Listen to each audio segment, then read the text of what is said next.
A oração é uma prática. Do que adianta você vestir toda a armadura, mas por dentro dessa armadura tem um soldado medroso, tem um soldado covarde, que está aterrorizado no campo de batalha, ou simplesmente só tentando se esconder, se proteger, mas não está cumprindo o seu papel no seu posto de guerrear e ajudar também os seus amigos no campo de batalha.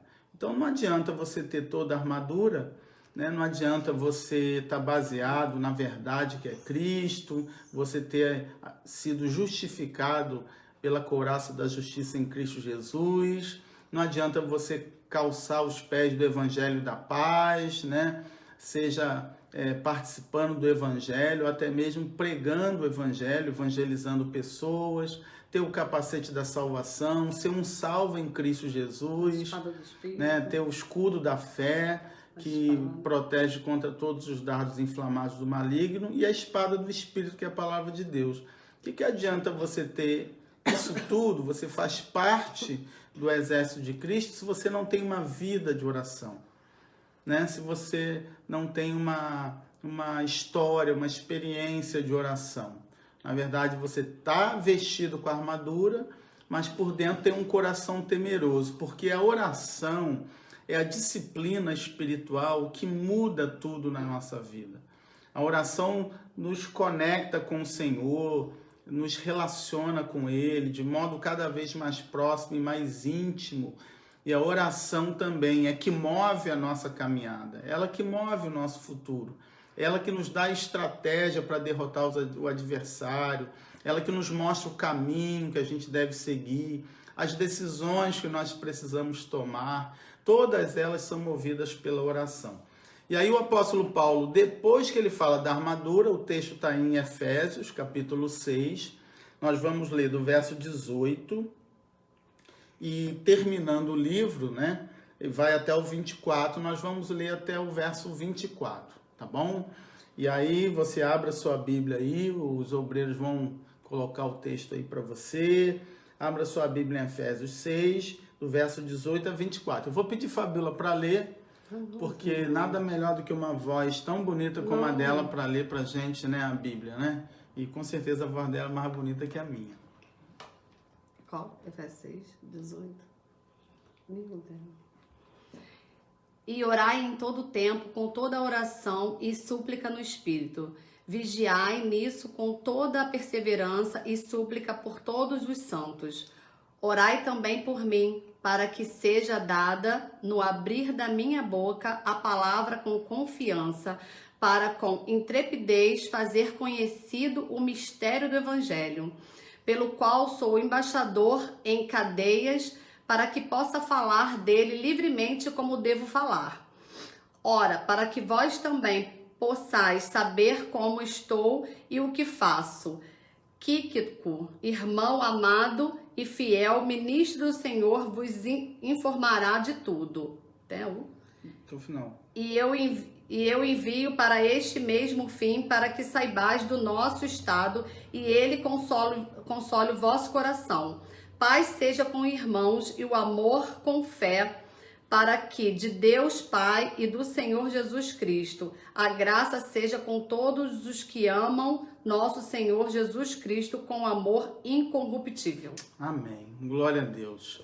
Você reparou, a gente fala muito sobre batalha espiritual, mas a gente normalmente só fica atento ao texto da armadura, né, que vai do capítulo 6, verso 10 até o verso 17. Só que depois que Paulo fala da necessidade da gente se revestir da armadura, ele vai falar de oração.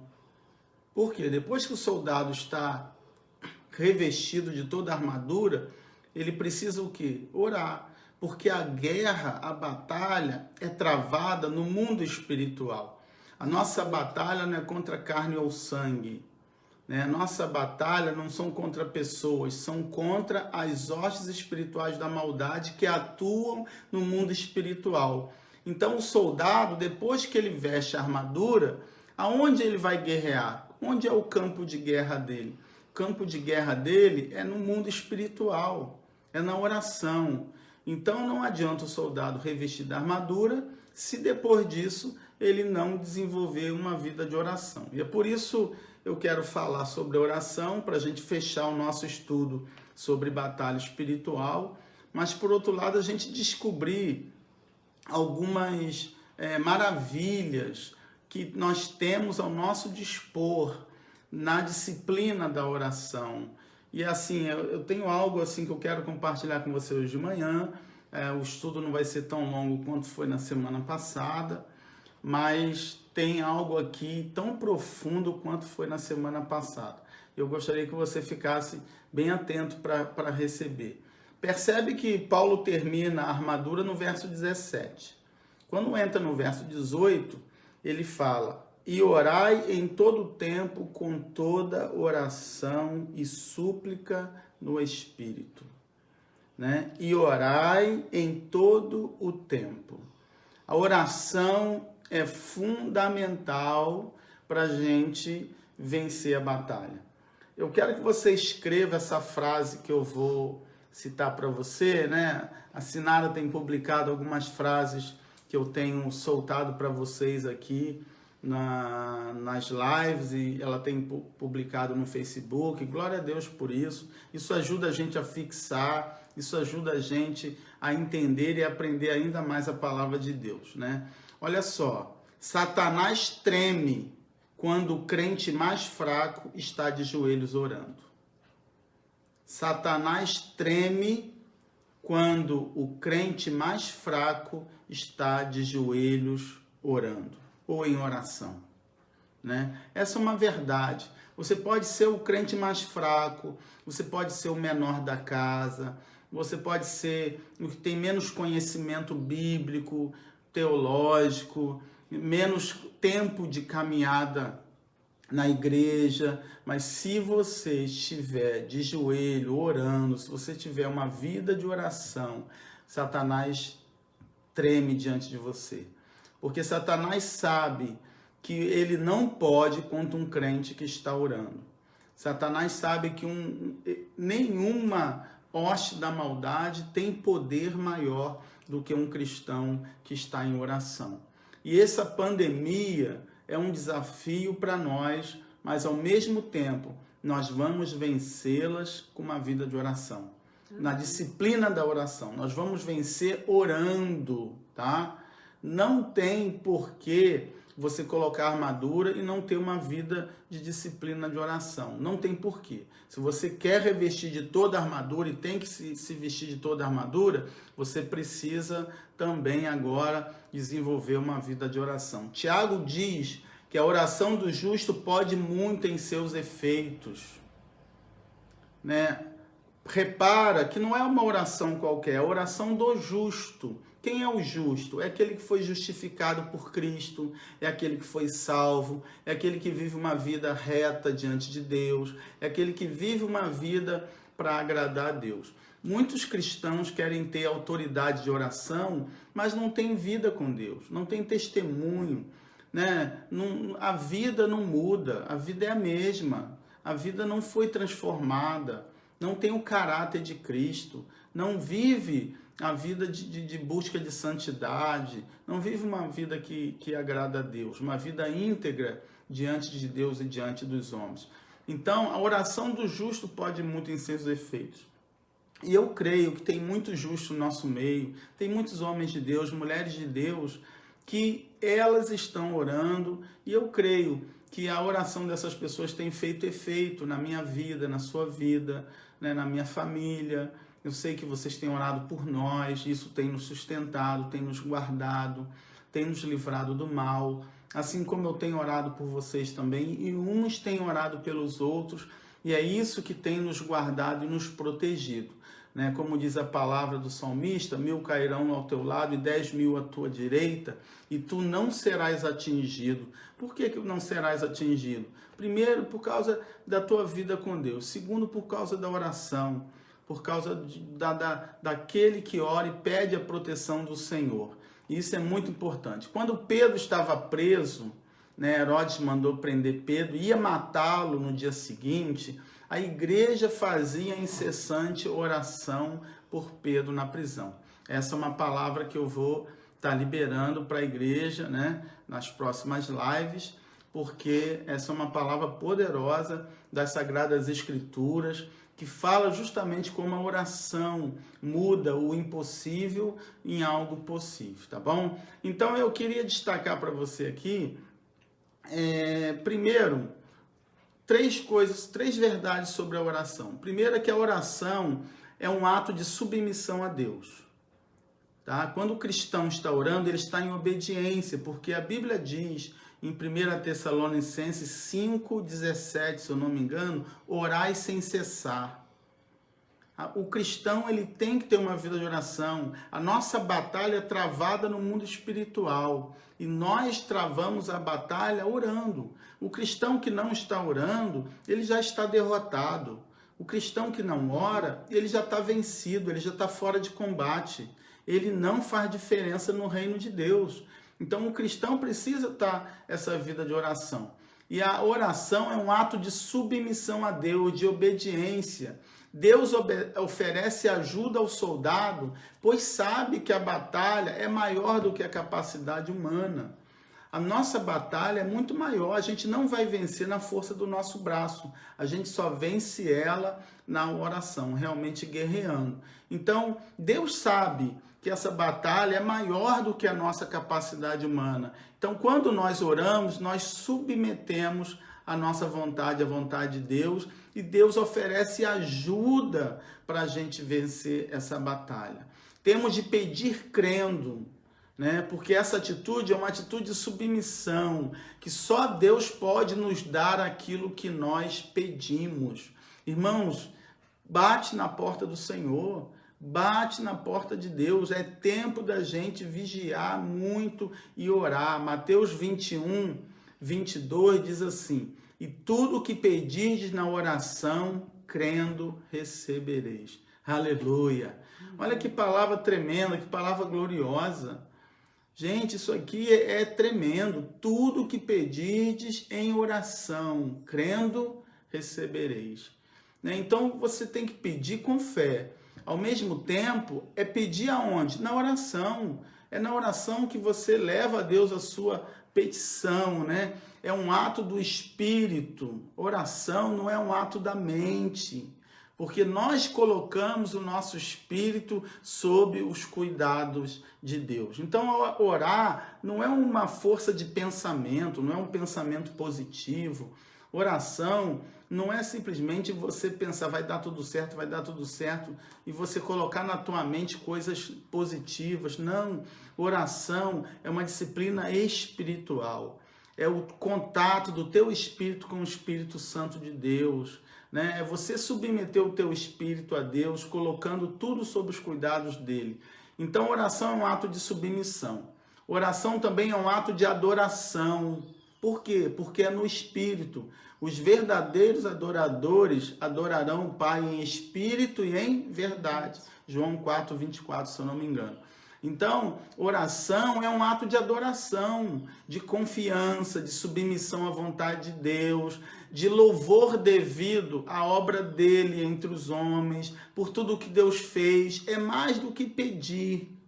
É mais do que pedir. É um ato de engrandecer e reconhecer a santidade, a beleza e o poderio de Deus na nossa vida. Aleluia. Quando o cristão ora, ele adora. Quando o cristão está orando, ele está adorando o seu Deus, que é santo, que é poderoso, que é glorioso e que tem todo o poder nos céus e na terra. É um ato também de reconhecer que o poder divino excede todo o poder humano. A oração é um ato de submissão a Deus, é um ato de adoração, mas é um ato também de reconhecer que o poder divino excede todo o poder humano. Por que o cristão ora? Porque o cristão sabe que não é o poder humano, a força do seu braço que move as coisas na sua vida. Ele sabe que é o poder de Deus que se manifesta. Ele sabe que tudo opera pelo poder de Deus. Eu quero dizer hoje que eu sou um milagre, que você é um milagre, que o maior milagre Deus já fez em nós, que foi operar a transformação que Ele operou na nossa vida. E através dessa transformação, que é só o início, tá? Ele nos deu uma arma poderosa, que é a oração. E quando nós oramos, coisas extraordinárias acontecem. Quando o cristão ora, coisas sobrenaturais acontecem, gente. Você não tem noção. Você vê, às vezes, notícias trágicas, terríveis, e nós não estamos isentos dela. Mas quantos livramentos, quantas proteções, quantos livramentos de morte Deus nos deu, quantas situações que o Senhor tem movido na nossa vida, quantas provisões que a gente não imaginava chega na tua casa, né? Quantas bênçãos. Deus abre porta de emprego no momento em que milhares de pessoas estão desempregadas. Deus faz você conseguir recursos, venda, teu negócio funcionar num tempo como esse. Isso são ações sobrenaturais de Deus, irmãos. Não tem como reconhecer isso, mas a gente entende que isso é reflexo de uma vida de oração. Amém? Dá um glória a Deus aí, se você está recebendo, se você está assistindo, compartilha aí para que outros também possam receber essa palavra. Agora, irmãos, vamos tirar algumas lições preciosas que está aqui no texto, tá bom? Vamos começar no verso 18, que o verso 18 ele faz uma abordagem geral do que representa a oração. Com toda a oração e súplica, orando em todo o tempo no Espírito, e para o mesmo fim, vigiando com toda perseverança e súplica por todos os santos. Aleluia. Vamos pegar algumas expressões aqui para a gente enfatizar e aprender um pouquinho. Vida de oração intensa. Por que Paulo usa toda oração e súplica, orando e vigiando? Paulo quer dar ênfase que a vida de oração precisa ser intensa. É um anelo, é um rogo, é um desejo profundo da nossa alma, do nosso espírito, por alguma coisa. Nós precisamos de alguma coisa a mais. Falta alguma coisa na tua vida, não tenho dúvida disso. O que está faltando para você hoje? Saúde, provisão, harmonia, paz, alegria, amor, tranquilidade, segurança. Querido, tem coisas que dinheiro não compra, tem coisas que o mundo não oferece, tem coisas que só Deus pode dar. E a gente consegue através da nossa vida de oração. Verso 18, ele vai dizer, súplica com toda a oração e súplica. Repara que Paulo, oração já não é súplica. Por que Paulo fala oração e súplica? Primeiro, porque ele quer dar ênfase à oração. E segundo, que ele dá ênfase à oração, mas ele aprofunda ainda mais, né? Súplica é rogo, a palavra grega aí é deesis. É para dar uma ênfase que é um pedido intenso e específico. Tem momentos que a gente tem que orar intensamente por algo muito específico, como hoje, né? Pela proteção, pelo livramento, pela cura, ou não é verdade? Então isso é súplica, nós precisamos suplicar a Deus que a nossa vida seja poupada, suplicar a Deus que a nossa vida seja guardada, suplicar a Deus que aqueles que estão enfermos, internados nos hospitais pela Covid-19 sejam curados. Quando Jairo, eu usei esse texto quarta-feira, ele se prostrou aos pés de Jesus, ele rogou, ele usou essa palavra aí, deesis, ele suplicou para que Jesus fosse na casa dele curar a sua filha. Em todo tempo, com oração e súplica, orando em todo tempo. O que significa esse em todo tempo? Orar 24 horas? Irmãos, para nossa surpresa, não. Para nossa surpresa, a expressão em todo tempo aí significa em qualquer ocasião, em todas as oportunidades. Ah, pastor, eu tenho que ficar 24 horas orando. Não, não é isso que a palavra de Deus diz. A palavra de Deus diz que em toda oportunidade, em qualquer ocasião, se tem uma ocasião para a gente orar, nós precisamos orar. Se a gente precisa orar agora pela pandemia, essa é a oportunidade que Deus está nos dando para orar. A gente precisa orar pelas nossas autoridades. Esse momento é a oportunidade que nós temos para fazer isso. Por quê? Porque está tendo muita confusão política, muita briga, muita divergência na condução política da nossa nação. Então, esse em todo tempo significa isso, né? Orar no Espírito. Por que no Espírito? Olha só que interessante. Em todo tempo, no Espírito. Orar no Espírito, como é que é isso, pastor? No Espírito é numa comunhão íntima com Ele. A oração é um desejo espiritual e não mental. Romanos 8, 26, o Espírito Santo intercede por nós com gemidos inexprimíveis. É o Espírito Santo o inspirador das verdadeiras orações. Irmãos, as verdadeiras orações não é fruto de falar bonito. Tem pessoas, pastor, eu não sei orar porque eu não sei falar bem. Tem pessoas que têm vergonha de orar porque não sabem falar direito. Ei, oração não tem nada a ver com discurso, com eloquência, com oratória. Oração é no Espírito, é sua intimidade com o Espírito Santo, é um relacionamento íntimo com Ele. E é Ele que inspira as verdadeiras orações. É Ele que move o nosso espírito na comunhão que nós temos com Ele, para nos levar numa comunhão tão íntima com Deus, para trazer o favor de Deus sobre a terra, trazer o favor de Deus sobre a vida de alguém, trazendo o favor de Deus sobre a nossa vida e a nossa casa. Amém? Glória a Deus, louvado seja Deus. Vigiando em toda perseverança. Repara que Paulo manda orar em todo o tempo, mas ele manda vigiar. Mas se eu já estou orando em todas as ocasiões, oportunidades, eu estou vigiando. Não. Orar é uma coisa, vigiar é outra. Olha só que coisa interessante, né? Paulo está dizendo, vigiando, ele se refere a um soldado sempre alerta, sempre vigilante para não ser pego de surpresa. Ou seja, não baixar a guarda. Você já viu aquelas pessoas que na hora séria estão brincando? Você já viu aquelas pessoas que estão desafiando o Covid-19? Não, olha, querido, não subestime o poder de Satanás.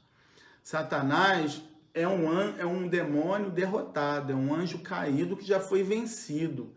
Né? A palavra do Senhor diz nos evangelhos que Jesus entrou na casa do valente e amarrou o valente, tomou a sua armadura, né? E agora ele não tem armas poderosas para guerrear. Então Satanás, o que ele faz? Ele foi vencido por Jesus, mas ele é astuto. Ele é ardiloso, ele ainda está ativo no mundo. E tem muito crente subestimando, brincando, fazendo chacota com o diabo.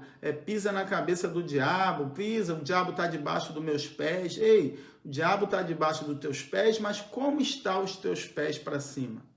Até a tua cabeça. Porque você, para pisar na cabeça do diabo, querido, você pode ser até um crentezinho, pequenininho, fraquinho, mas se você não tiver realmente uma vida com Deus, levando Deus a sério, querido, a coisa não funciona assim, não. Então, a gente não pode subestimar o poder de Satanás. O cristão tem que estar alerta, ele tem que estar vigilante, ele tem que estar vendo o que está por trás dos acontecimentos, não olhar com os olhos carnais, humano, político, naturais, físicos, mas é olhar com olhos espirituais. Ele está atento. Opa, o inimigo está armando uma cilada aqui, o inimigo está armando uma cilada ali, ele está tentando me derrubar nessa área, ele está tentando me derrubar naquela área. Então, a vigilância é estar alerta. Mateus 26, 41, olha só, quando Jesus estava no jardim de Getsêmani, ele disse: vigiai e orai para que não entreis em tentação. O espírito, na verdade, está pronto, mas a carne é fraca. Então, a vigilância faz parte da atitude da oração. Em Colossenses 4:2, perseverai na oração, velando nela com ações de graça. Ó, perseverai e velando pela oração. A oração precisa ser alimentada, vigiada, cuidada, trabalhada, porque é assim que a gente vai vencer o maligno. E perseverar em oração, o que significa? É a palavra procrasteresis. O que essa palavra significa? Esse palavrão, né? Significa constância, paciência. Perseverança é ser paciente, é saber aguardar o tempo de Deus, é orar, mas esperar o momento de Deus responder, é orar sem esmorecer, é orar esperando em Deus, numa oração coerente, persistente. Uma hora eu oro por uma coisa, desisto, largo aquilo, vou orar por outra. Uma hora eu peço isso, daqui a pouco eu já esqueço aquilo, já que Deus está demorando e vou pedir outra coisa. Não. A oração, ela é coerente, ela é persistente, ela é perseverante. É como aquela viúva daquele Jesus iníquo que apurrinhava o juiz o tempo inteiro até que ele julgasse a causa dela. Deus está dizendo para você hoje, bate na porta dele insistentemente. O que você precisa? Insiste, continua pedindo a Deus, continua orando. Ah, pastor, mas eu acho que é impossível. Ah, pastor, está muito difícil. Ah, pastor, está demorando muito. Não importa o tempo. Lembra de Gálatas 6:9.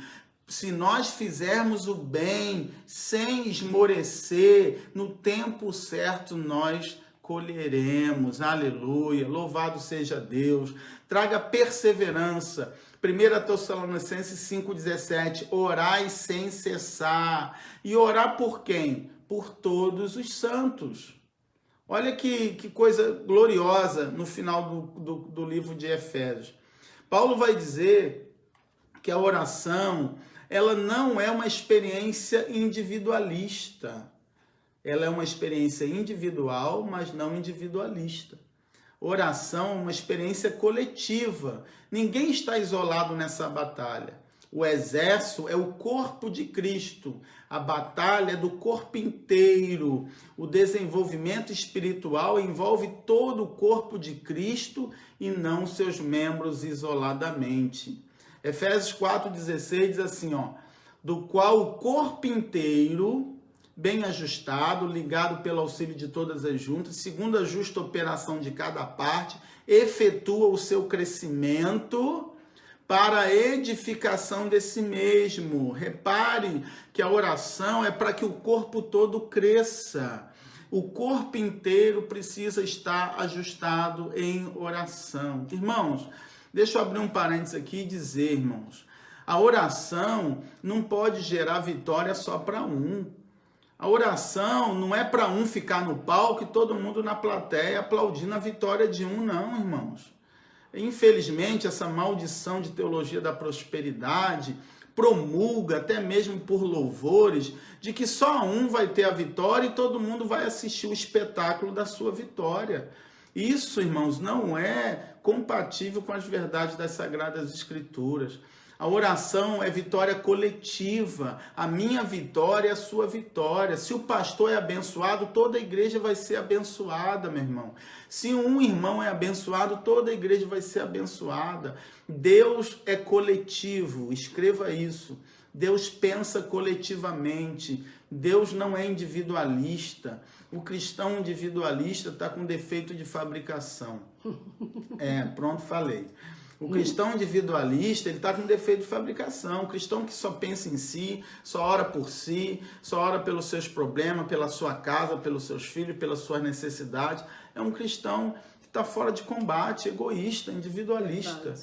O cristão ora por todos os santos. O cristão ora pelos seus irmãos na fé, pela sua igreja. O cristão ora por aqueles que estão em dificuldade, ora para Deus guardar os seus líderes, seus pastores, ora para Deus suprir a necessidade da sua igreja, porque o cristão, ele é coletivo, ok? Paulo recomenda a intercessão mútua dos crentes, Mateus 18:16. Eu não estou com o texto aqui, mas você pode escrever aí, os obreiros podem colocar aí para você, tá? Intercessão mútua, a gente tem que orar uns pelos outros.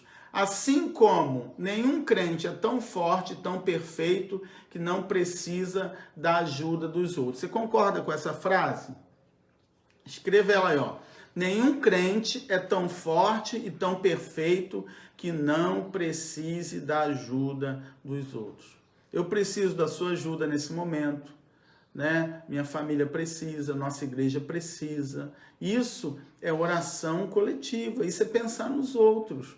Irmãos nossos precisam de ajuda e nós precisamos ajudar uns aos outros, seja orando, seja contribuindo, seja dando uma palavra de incentivo, uma palavra de apoio. Você acha que essa situação, ela de alguma forma ficou alguém sem ser afetado nessa pandemia? Não, irmãos. Talvez só os mortos, né, que não foram afetados, porque não estão mais aqui nesse mundo, né, Fabrício? Então, eles não estão nem aí, né? Agora, quem está nesse mundo, meu filho, foi afetado no mundo inteiro. Não tem um canto da terra que não foi afetado. Se não for pela doença, é pela economia, é pela falta do recurso, é pelo estado psicológico, é pelas emoções. Pessoas estão com depressão. Gente com dinheiro com depressão. Tem gente com dinheiro, com salário no banco, conta paga, que está com depressão. Tem gente que está em tratamento depressivo. Eu tenho ligado para algumas pessoas, tentado acompanhar algumas pessoas da maneira que a gente pode, porque estão passando por momentos de depressão terríveis. Você não tem noção o que é a depressão. A depressão, para mim, é essa seta do Salmo 91, do demônio que assola o meio-dia. O dia está claro, o dia está lindo, o sol está brilhando e a pessoa está em trevas. Como pode, no meio de um dia claro, a pessoa viver em trevas, na escuridão? É o que a depressão faz. A pessoa tem dinheiro, a pessoa tem família, a pessoa tem saúde, mas ela quer morrer. Ela está desesperada, ela está agoniada, ela está trancada, ela quer a morte, ela deseja morrer como se aquilo fosse uma cura, um remédio para ela. A Fabíola pode falar um pouquinho melhor do que eu. E assim, são realidades que nós estamos vendo hoje. Então, a gente precisa realmente cobrir uns aos outros. Oração, ela é realmente uma recomendação mútua. E não tem ninguém tão forte, tão perfeito, que não precisa de oração, que não precisa de ajuda.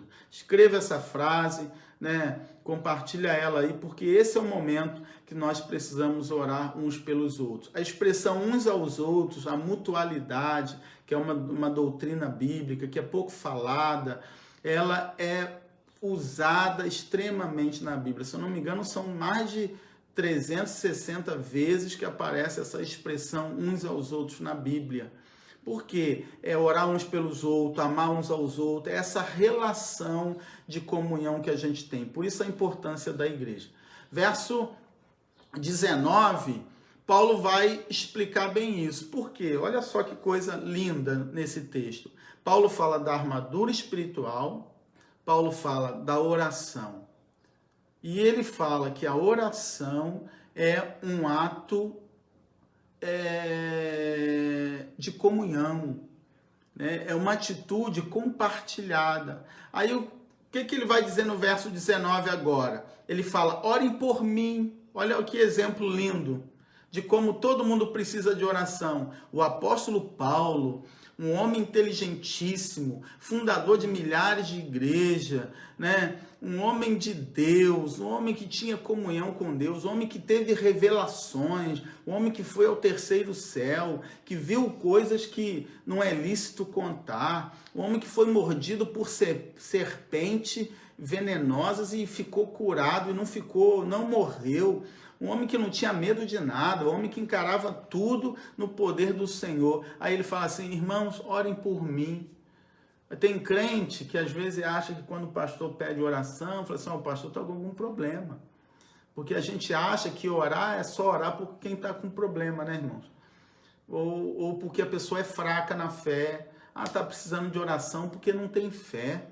Tem igrejas que promulgam isso, que o crente tem que ser forte, poderoso, que não precisa de oração. Ei, isso não é evangelho, isso não é Bíblia.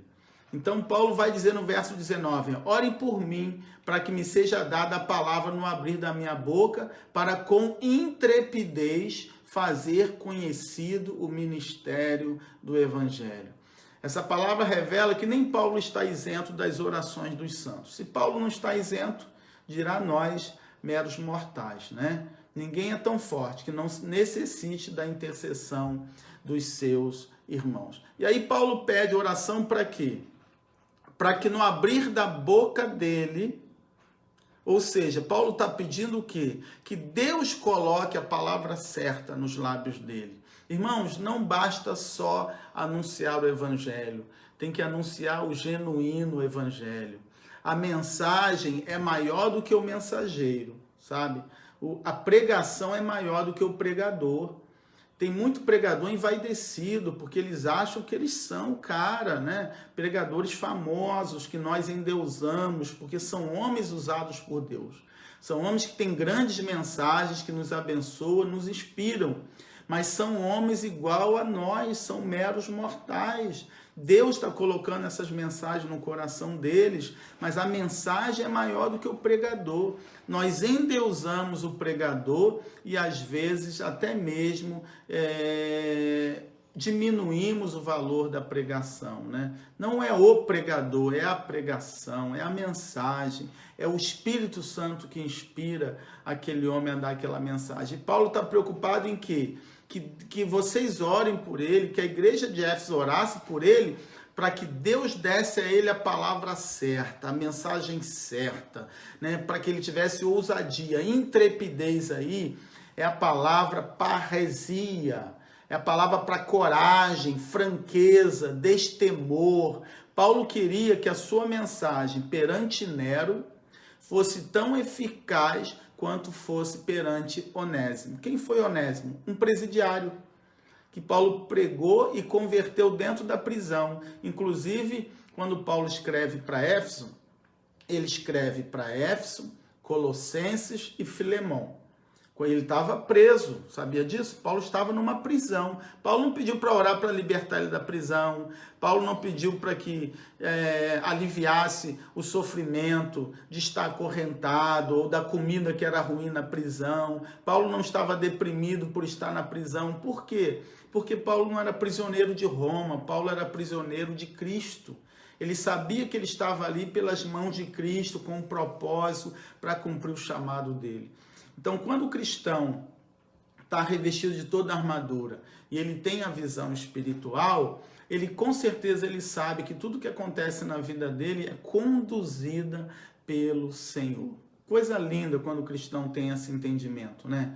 Coisa maravilhosa quando o cristão sabe que o seu sofrimento tem um propósito eterno e que a vida dele está naquela condição porque é permissão de Deus e Deus tem um propósito para glorificar o nome dele. E aí Paulo pede para que a mensagem dele seja eficiente. Não importa se você prega para uma pessoa só ou se você prega para 3.000. Nós gostamos dessas coisas de multidão, de números, né, de quantidade, mas a eficácia da mensagem, o preparo da mensagem. Querido, eu me preparo, minha esposa sabe, às vezes até eu me delongo, porque eu me preparo demais, às vezes, para falar para um grupo pequeno, não me importa. A mesma dedicação e a mesma necessidade que um pregador tem pela mensagem, não importa se ele prega para 3 ou se ele pega para 3.000. Eu já preguei para 5.000 e hoje eu prego para 200, para 100, para 50, para 2. Não importa, o meu preparo é o mesmo. Por quê? Porque eu entendo que o valor que a mensagem tem, seja para ganhar uma alma ou para ganhar 10 milhões de almas, é o mesmo valor. Posso ouvir um amém aí? Glória a Deus? Amém. Então entenda isso, irmão. Paulo pede essa ousadia, essa intrepidez. Por quê? Porque a mensagem, ela é muito mais importante. Seja no púlpito ou fora do púlpito, a nossa mensagem tem que ser fruto de oração, fruto de uma ação eficaz por Deus. Eu quero desafiar você aí, pregador. Quero desafiar você a continuar preparando uma linda mensagem para pregar, seja para uma pessoa só, seja para um colega de trabalho, seja nas lives, seja no seu Facebook, nas suas redes sociais, porque a mensagem é muito importante. Nós precisamos ter ousadia, sem desanimar, sem descansar, né? A gente precisa realmente ter essa autoridade diante de Deus. No verso 20, Paulo vai dizer assim: pelo qual sou embaixador em cadeias, para que nele eu tenha coragem para falar como devo falar. Olha que coisa linda, irmãos. Primeiro, a expressão, eu sou o embaixador em cadeias. Irmãos, olha a teologia da prosperidade hoje.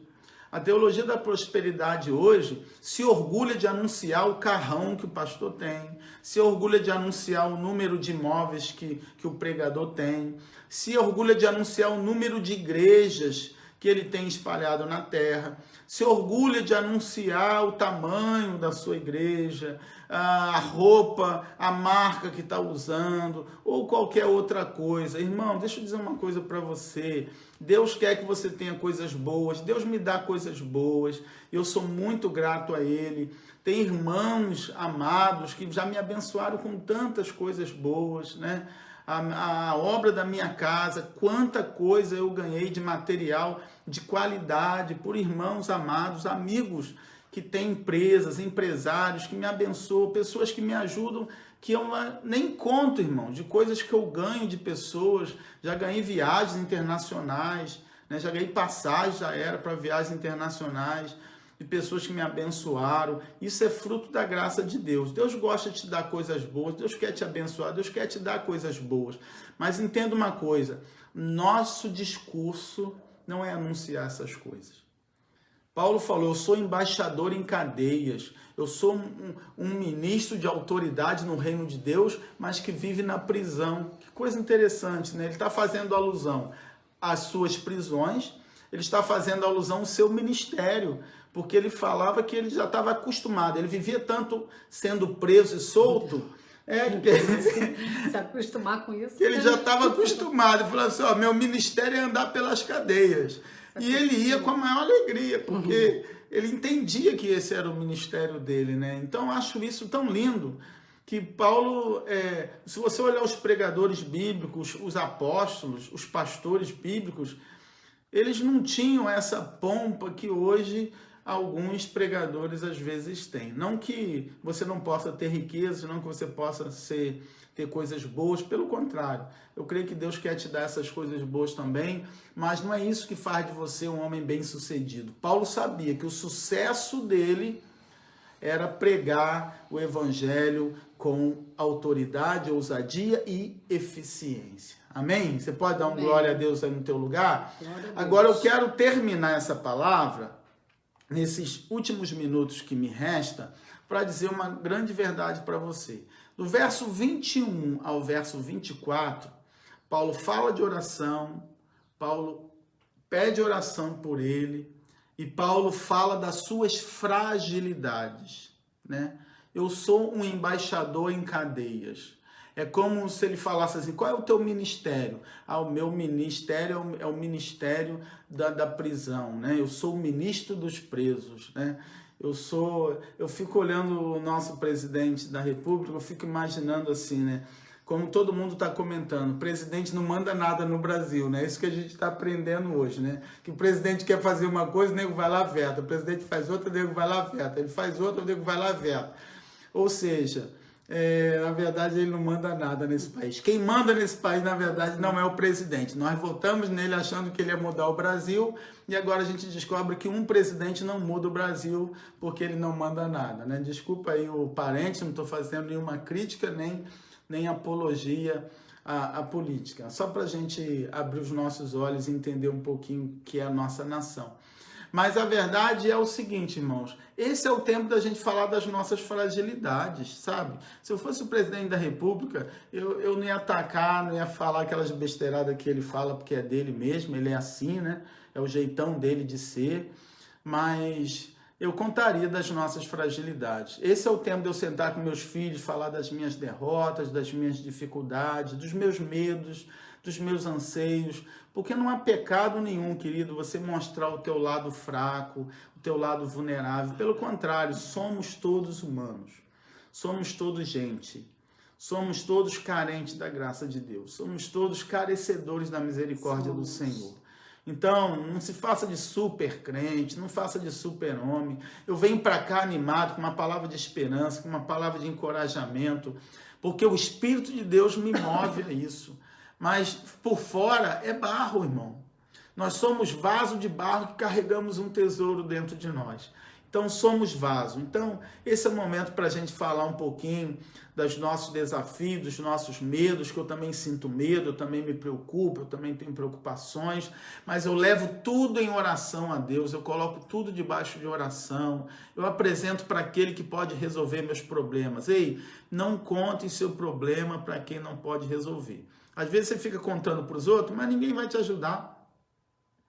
Conte para aquele que realmente pode resolver teu problema. E o nome dele é Jesus de Nazaré. Amém? Jesus Cristo pode resolver todas as coisas. E é isso que me consola, é isso que me fortalece, é isso que me vem para cá dizer para você uma palavra de fé, de esperança, né? Sabendo que você não precisa desafiar o mal. Basta que você confie no Senhor e Deus vai estar contigo para te dar a vitória. Então, quando chega no verso 21, olha o verso 21 e 22. Ora, para que vós também possais saber como estou e o que estou fazendo. Tíquico, irmão, amado e fiel ministro no Senhor, vos informará de tudo, o qual vos envio para este mesmo fim, para que saibais do nosso estado e ele vos conforte o coração. O que aconteceu? A igreja de Éfeso estava preocupada. Paulo está preso. Por que Paulo está preso? Será que ele fez alguma coisa errada? Que Deus é esse que não protegeu o apóstolo Paulo e deixou ele ficar preso?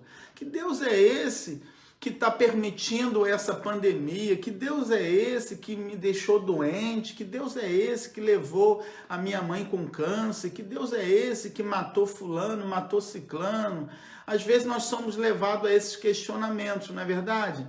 E Paulo fala assim, olha gente, eu vou mandar Tíquico, né? Tíquico era um evangelista, ele chegou a liderar a igreja, ele era natural de Éfeso, ele acompanhou Paulo, era um amigo de Paulo, ele acompanhou Paulo em várias viagens missionárias, pelo menos por 3 anos, ele ficou do lado do apóstolo fazendo a obra de Deus, ele andava muito perto do apóstolo, ajudando ele a fazer a obra, e ele era um fiel ministro, ele ajudou Timóteo até na igreja de Éfeso. Ele é enviado para Éfeso, é Tíquico que leva a carta de Éfeso e de Colossenses. Onésimo, que se converteu na prisão, quando foi solto, levou a carta de Filemão, que foi as 3 cartas que eles escreveram. E provavelmente Tíquico ficou em Éfeso ajudando a igreja naquele momento difícil que a igreja estava passando.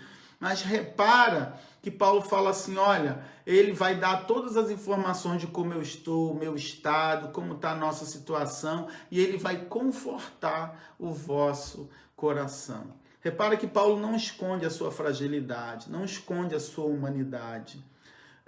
Revelar a tua humanidade não faz de você um crente inferior. Pelo contrário, querido, mostra que você é gente como a gente. O que falta no Brasil, no meio das igrejas brasileiras, principalmente entre os pastores, e eu vou dar aqui uma palavra para os pastores, é a gente parar com essa ideia de que pastor é perfeito, de que pastor não cai, pastor não erra, pastor não falha, e parar também de ficar crucificando por causa de qualquer errinho que as pessoas fazem.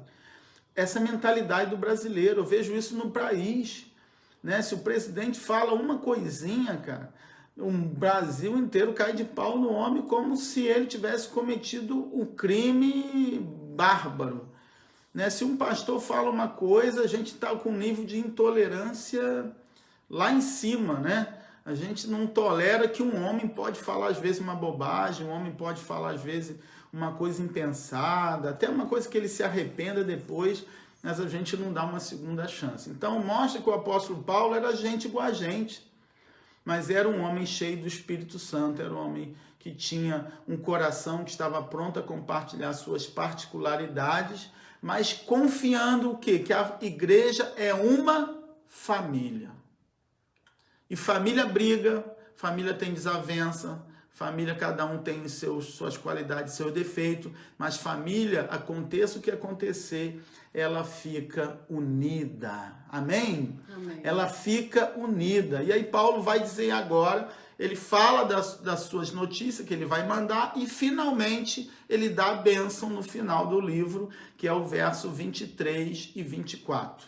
Vamos ler. Diz assim, verso... 23. Cadê o meu verso 23? Aqui. Paz sejam com os irmãos e amor com fé da parte de Deus Pai e do nosso Senhor Jesus Cristo. A graça seja com todos os que amam nosso Senhor Jesus Cristo com amor incorruptível. Aleluia. Quero terminar meu estudo destacando para você que nós estamos em guerra, mas somos o povo mais abençoado da terra. Sim ou não? Sim. Nós estamos em guerra, irmãos, contra um inimigo invisível, mortal, um inimigo terrível, um inimigo que colocou nações no pó, um inimigo que derrubou a economia mundial, um inimigo que fez com que os recursos desaparecessem da noite para o dia, um inimigo que causou pânico e terror em todo o mundo, mas um inimigo que pode ser vencido. Amém. Um inimigo que vai ser derrotado. Amém. Um inimigo que vai ser vencido porque tem um exército na terra que é mais do que vencedor. Amém. E esse exército é a igreja do Senhor. Eu creio, irmãos, que nós vamos vencer no poder da oração. Eu creio que nós vamos vencer no poder da comunhão, de nos unirmos, de deixar de lado as nossas diferenças, as nossas picuinhas. Não tem mais espaço para vaidades, para palco, para holofote. Não tem mais espaço para ciúminhos, né? Para beicinhos, como eu gosto de dizer. Pronto. Né? Crente que faz beicinho por qualquer besteirinha. Nós temos problemas maiores para cuidar. Porque não citou meu nome na live. O pastor esqueceu de mim. Faz beicinho, não vou entrar mais na live do pastor, né? Desculpa se eu esqueci de você, me perdoe, porque às vezes eu não consigo ver todo mundo, falar todo mundo. Mas isso não acontece na nossa live, não. Só na live de outras igrejas. Esqueceu o pastor daqui, esquece. Mas fazer beicinho não faz. Só outro povo que faz beicinho. Nosso povo faz beicinho não, né, irmão? Não. Tá na hora da gente crescer, irmãos. Sim ou não? Tá na hora da igreja evangélica crescer. Tá na hora da igreja evangélica denunciar o pecado e fechar as portas para tudo aquilo que não é verdadeiro evangelho. Mas está na hora também de São Gonçalo crescer. Está na hora do nosso povo gonçalense mostrar quem é. Está na hora de nós mostrarmos o valor que nós temos, seja pela nossa vida com Deus, seja pela nossa vida de oração, seja pela nossa fé, denunciar o mal, repreender toda enfermidade, orar com fé, se unir como igreja em unidade. Querido, o diabo, o alvo do diabo é destruir a unidade da igreja. Será que você não entendeu isso?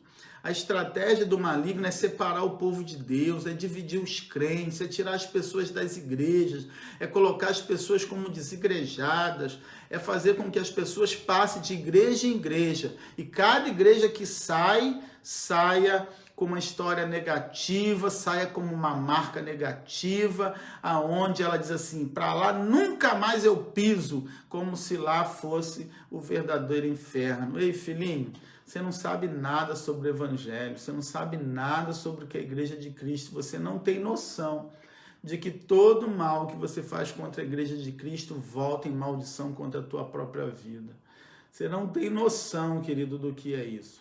Então eu quero desafiar, começar por mim, irmãos. da gente começar a crer, viver uma vida revestimento de armadura, mas também de oração, onde na nossa oração Deus nos mude em primeiro lugar, Deus nos trate para a gente sair dessa pandemia um cristão humilde, um cristão servo de Deus, um cristão confiante de que vale a pena servir ao Senhor. Amém? Amém. E aí olha só como é que Paulo termina. 4 palavras ele destaca nesses 2 versículos. Paz, amor, fé e graça. Paz sejam com os irmãos, amor com fé, da parte de Deus nosso Senhor Jesus Cristo, e a graça sejam com todos os que amam nosso Senhor Jesus Cristo com amor incorruptível. Paulo diz que essa paz, que excede todo entendimento, né? Guarde a tua casa, guarde o teu lar, guarde o teu coração, guarde a tua família. Essa paz reine no teu coração hoje, na tua casa. O mal está lá fora, irmão. O mal está em algum lugar, está invisível. Mas a tua casa está em paz, tua família está em paz. Por quê? Olha como nós somos o povo abençoado. Dinheiro não compra paz, dinheiro não compra amor, emprego não compra, vendas não compra, carro não compra, casa não compra. Mas o que é que compra essas coisas? Vida com Deus, armadura espiritual, né? Vida de oração, relacionamento com o Senhor. Como nós precisamos disso, né? Olha as nossas riquezas. Paz é aquele sentimento de segurança em meio à guerra. Querido, meu coração está em paz. Ficou tumultuado no começo, entrei numa batalha muito grande, minha esposa sabe, descarreguei tudo nela, tadinha, apanhou a beça, não deu nem tempo de elogiar primeiro, né? Fui logo descarregando nela, briguei a beça com ela, tava uma pilha, e aí depois Deus puxou a minha orelha, você está fazendo tudo errado, você vai ensinar para o povo, você vai fazer... Aí eu fui lá, pedi perdão a ela, falei, peraí, tá tudo errado, vamos orar. E comecei a buscar a Deus, comecei a buscar o discernimento, fiz igual o Daniel, né? Fiz aquele jejum que nós fizemos de 21 dias, a sombra do Onipotente, comecei a ir para o esconderijo do Altíssimo, e aí pedi a Deus discernimento para tudo que a gente está enfrentando, que nós vamos enfrentar pela frente. E aí Deus me trouxe paz. Então hoje meu coração está muito seguro, tranquilo em Deus, porque essa é a riqueza que Deus nos dá e dinheiro nenhum no mundo vai comprar isso. Amor. O que é o amor? É aquela capacidade que a gente tem de ajudar os outros, amor pelos outros, amor pelo necessitado, amor pelos amigos, pelos irmãos, pela família, pelos filhos, pela esposa.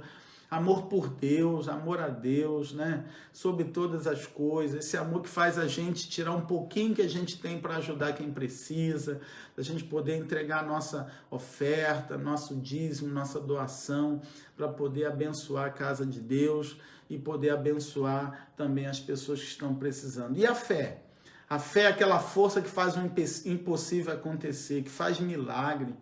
Eu tenho visto milagre nesse tempo de quarentena, querido. Milagre, Deus tem feito coisas na nossa vida. Pra você ter uma ideia, a maioria das pessoas vão concordar comigo que os colégios não estão dando desconto nenhum, né? Muitos estão dando 10%, alguns não deram desconto nenhum. E aí o meu filho fez um requerimento para a faculdade, ele está fazendo a faculdade, né, na Estácio, e ele fez um requerimento, né? Ele falou, meu pai é autônomo e tal, a igreja está fechada, e mandou o requerimento. Ele recebeu 100% de isenção do mês de abril. Ele vai fazer outro requerimento agora em maio, não sei quanto vai ser, mas ele falou, pai, vou fazer de novo e vamos orar para que eu consiga mais desconto. Então, imagina, irmão, 100% de desconto na faculdade é coisa que a gente não vê por aí, né? Não é o normal de acontecer, mas é o quê? Milagre de Deus. É maravilha que o Senhor fez na nossa família e louvado seja Deus por isso. Nós agradecemos a Deus e eu oro para que o mesmo aconteça com você, querido. Né? O mesmo aconteça. O nosso aluguel foi reduzido. Então, assim, tudo isso é bênção que Deus está fazendo nesse momento para nos ajudar, nos socorrer, porque eu creio no poder da oração, eu sou um homem de fé, né? Às vezes eu não sou com tanta fé como gostaria, mas Deus tem feito muitos milagres através da minha fé e eu creio que Ele vai fazer na tua vida também. E por fim, a graça. A graça é o favor divino para nos sustentar nos desafios da vida. né? Desafios que nós enfrentamos todos os dias nessa lida terrível que lidamos, essa vida, né, desafiadora, mas a graça é esse favor imerecido. Não é porque eu sou melhor do que ninguém, porque você é melhor do que ninguém, mas é ela que nos sustenta, né? Então, louvado seja Deus. Que a paz do Senhor seja com você, que o amor com fé esteja no teu coração, da parte de Deus, nosso Senhor Jesus Cristo, e a graça sejam com todos os que amam o nosso Senhor. Amém. Você ama Jesus? Diga para as pessoas que você ama Jesus, proclame o amor do Senhor, mas um amor incorruptível, viu? É um amor que não se corrompe. Amar a Deus quando tudo vai bem, eu sempre digo, é fácil. Amar a Deus quando tem que perder, quando tem que administrar frustrações, perdas, recursos limitados, aí que é o desafio. É aí que a gente vê quem é cristão de verdade. É nesse momento que a gente vê. Quando você é atingido, porque ninguém está livre de ser atingido, irmãos. Né? Se você for atingido, será que o teu amor vai ser o mesmo? Se alguém da tua casa for atingido, o amor a Deus vai ser o mesmo? Esse é o nosso desafio. Termino dizendo, Paulo estava preso, mas o amor dele continuou incorruptível. Amém. Imagina um homem trancado, acorrentado, privado da sua liberdade. Você está trancado dentro de casa e você já não está aguentando. Imagine Paulo, 3 anos preso. Paulo ficou 3 anos preso. Imagina, por amor a Jesus, inocente, por pregar o evangelho. Ai, como eu gostaria que isso acontecesse no Brasil, né? As igrejas iam esvaziar, meu irmão. O número de crentes ia cair para uma ninharia, porque ninguém quer ser crente e ser preso. Mas é só brincadeira, tá bom, irmão? Glória a Deus que isso não acontece no Brasil, porque eu creio que você não precisa passar por isso para demonstrar o amor incorruptível que você tem pelo Senhor. Nem eu quero passar por isso. Mas eu sei de uma coisa, o homem estava preso, mas estava lá, abençoando os outros, preocupado com os outros, falando do amor de Jesus e desejando que a paz, o amor, a fé e a graça que estava na vida dele estivessem em todos que iriam ler a sua carta. Amém. Que essa graça te sustente, te fortaleça e te conduza nesse tempo, em nome de Jesus. Amém? Amém. Deus te abençoe. Fabíola? Então, recebi um recadinho aqui, aí a Leilane pede oração pela Priscila, que está com suspeita de pneumonia, e oração por Aline e Dayana, que está com suspeita do coronavírus. Esse é o nosso pedido de oração. Aline, Dayana e Priscila.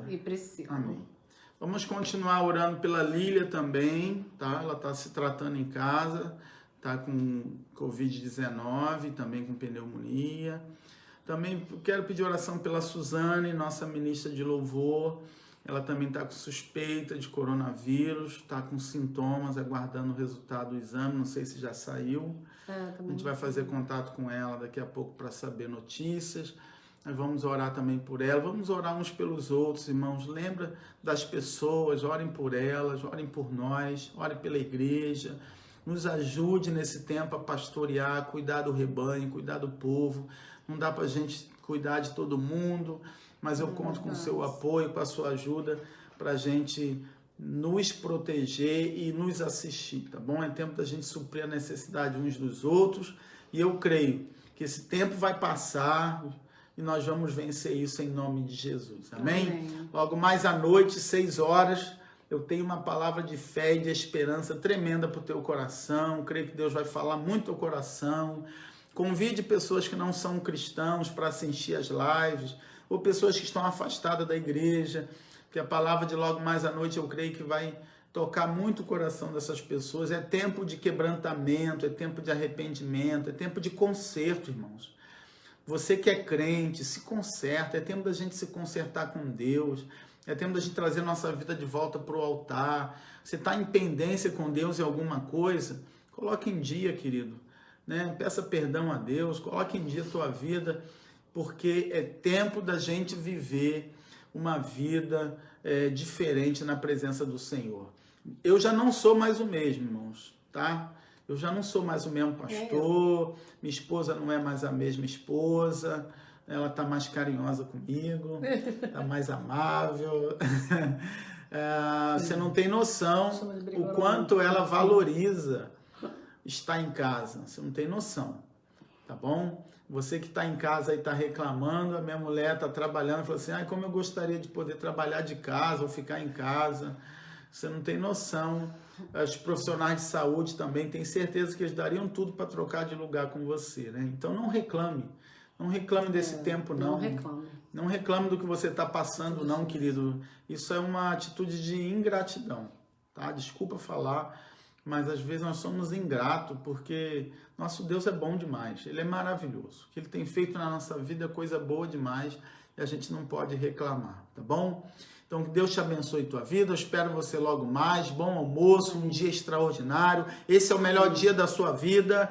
Escreva isso. Deus vai fazer coisas boas na tua vida. Faça uma lista das coisas boas que Deus vai fazer nesse dia, nessa semana, nesse tempo, porque esses são os melhores dias da nossa vida e nós vamos ver coisas extraordinárias na presença do Senhor. Obrigado, sejam bem-vindos todos vocês que estão aí. Deus abençoe todos vocês, que essa palavra traga fortalecimento, base de fé, de evangelho, mas também uma palavra para confortar e consolar o teu coração. Vamos orar, vamos ficar em oração. Eu quero orar terminando. Agradecer mais uma vez o Osemar.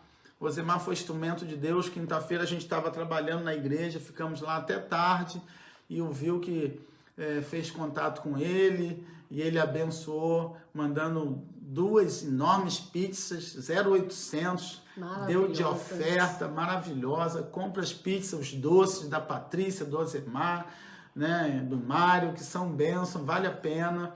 E você vai estar abençoando os seus irmãos também, né? E o Osemar mandou para a gente lá. Muito grato, Osemar, pela sua oferta, e todos nós fomos abençoados, tá? Deus abençoe muito você e a sua casa, em nome de Jesus. Vamos orar? Pai querido, muito obrigado, Senhor, pelo estudo dessa manhã, muito obrigado por essa palavra, muito obrigado, Senhor, porque nós somos a família de Deus. A igreja do Senhor é o exército mais poderoso da terra, Pai. Amém. Não tem exército dos Estados Unidos, da Rússia, da China ou de qualquer nação nessa terra que seja mais poderoso que o exército do Senhor Jesus. Amém. O Senhor Jesus é o nosso Senhor dos exércitos. Ele não perde uma batalha. E Ele vai adiante de nós. E eu creio, Pai, que nesse momento Ele está pelejando por nós a nossa batalha.